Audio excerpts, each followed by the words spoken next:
देख रहे हैं जी राजस्थान। मैं हूं आपके साथ संजय यादव। रात के 8 बज चुके हैं, वक्त चुका है 8 के अटैक यानी सबसे बड़ी बहस। जवाब तो लेकर रहेंगे। 23 के लिए तैयार हो गई है मुख्यमंत्री अशोक गहलोत की टीम। एक एक करके तस्वीरें आप चेहरे पहचानेंगे तो यही 23 में नैया पार करवाएंगे कांग्रेस पार्टी की। और इनके ऊपर बड़ी जिम्मेदारियां, क्योंकि ये कैबिनेट और राज्य मंत्री के तौर पर जिम्मेदारी सौंपी गई है। राजस्थान में मंत्री परिषद के विस्तार के साथ ही कांग्रेस के अंदरूनी सियासी मैदान में फील्डिंग सेट कर दी गई। अब तो मंत्रियों के विभागों का बंटवारा कर मैदान में सबकी पोजीशन भी सेट कर दी गई है, फील्डिंग सजा दी गई। वहीं 12वें खिलाड़ी के तौर पर कुछ लोगों को सीएम का सलाहकार तक बना दिया गया। लेकिन जो लोग पवेलियन में बैठकर अपनी बारी का इंतजार कर रहे थे, उनका क्या होगा? इस बात की चिंता हर कांग्रेस जन के जहन में उठ रही है।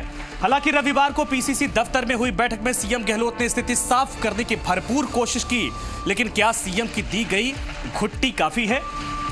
क्योंकि जिस वक्त मंत्री परिषद के लोग शपथ ले रहे थे, उस वक्त अपनी जगह तलाश रहे लोगों के अंदर जो बेचैनी थी वो बाहर आने के लिए बेताब थी, मचल रही थी। कुछ लोगों ने मुंह भी खोला, लेकिन दर्द और अनदेखी की वजह से उनके स्वर मध्यम पड़ गए। अब मंत्री परिषद विस्तार के तौर पर जिस यज्ञ को आहूत किया गया था, उसका समापन हो गया। लेकिन एक सवाल अभी भी कायम है कि क्या मुख्यमंत्री अशोक गहलोत, प्रभारी महासचिव अजय माकन और सचिन पायलट के साथ बैठक में जो शांति पाठ किया गया, या बैठक करके जो शांति पाठ किया गया, वो अपना असर दिखाएगा? ऐसा इसलिए कहा जा सकता है क्योंकि सीएम के नवनियुक्त सलाहकार रामकेश मीणा ने अपने पहले बयान में ही सचिन पायलट को निशाने पर रखा और उन पर आला कमान को गुमराह करने की तोहमत मढ़ दी। वहीं विपक्ष पर राजनीतिक घटनाक्रम पर विपक्ष भी पीठ यानी अपनी आंखें गड़ाए बैठा है और कमजोर कड़ी का मौका देख रहा था, जो उसे फिलहाल मिलता हुआ दिखाई दे रहा। कांग्रेस यह भी कह रही कि अब उन विधायकों को भड़का रही है भारतीय जनता पार्टी, जिनको फिलहाल आगे एडजस्ट किया जाएगा। एक रिपोर्ट आपको दिखा दें, फिर चलेंगे आज इसी पर। 23 के लिए तैयार।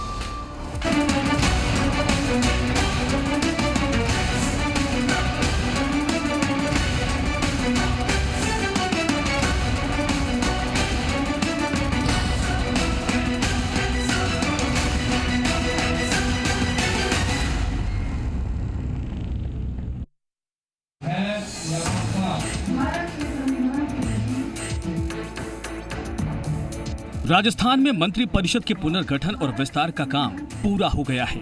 मुख्यमंत्री गहलोत ने सभी मंत्रियों के विभागों का बंटवारा भी कर दिया। सीएम गहलोत ने पहले के कुछ मंत्रियों के विभागों में फेरबदल भी किया है। विभागों के बंटवारे के बाद जिसको जो मिला, उससे वो कितना संतुष्ट है, ये तो आने वाले वक्त में पता चलेगा। लेकिन फिलहाल मंत्रिमंडल विस्तार को लेकर कायम गतिरोध थम गया है। अब कांग्रेस के सभी वरिष्ठ नेता साथ मिलकर काम करने की बात कर रहे हैं। मंत्रिपरिषद में जगह पाने की उम्मीद में जो विधायक बैठे रह गए, उनमें से 6 लोगों को मुख्यमंत्री का सलाहकार बनाया गया है। लेकिन सीएम के नवनियुक्त सलाहकार रामकेश मीणा ने सचिन पायलट को लेकर जो बयान दिया है, वो भविष्य में कांग्रेस की सियासत की ओर इशारा करता है। वोटबाजी का तो सचिन पायलट साहब पहले दिन से ही हमसे खिलाफ थे। हमारा टिकट काट दिया और टिकट काट करके, और ऐसे मेरा ही नहीं, कम से कम कोई 35-40 टिकट ऐसे काटे जो उनकी विचारधारा से सहमत नहीं थे। विपक्ष में बैठी बीजेपी प्रदेश में चल रहे सियासी घटनाक्रम पर बारीक नजर बनाए हुए है। बीजेपी ने सीएम के 6 सलाहकारों की नियुक्ति पर सवाल उठाए और उसे अवैधानिक बताया। उपनेता प्रतिपक्ष राजेंद्र सिंह राठौर ने कुछ लोगों की योग्यता पर भी सवाल खड़े कर दिए हैं। राज्य के जब से विधानसभा गठित हुई है, पहली बार सरकार में 6 सलाहकारों की अवैधानिक नियुक्ति भी कर डाली। खबर तो यहां तक है कि अभी कुछ लोगों को प्रलोभन दिया गया है कि उन्हें संसदीय सचिव नियुक्त किया जाएगा। मंत्रिमंडल पुनर्गठन के बहाने बीजेपी उन विधायकों को भड़काने की कोशिश कर रही है जो मंत्री पद के लालच में सरकार बचाने के लिए आगे आए थे।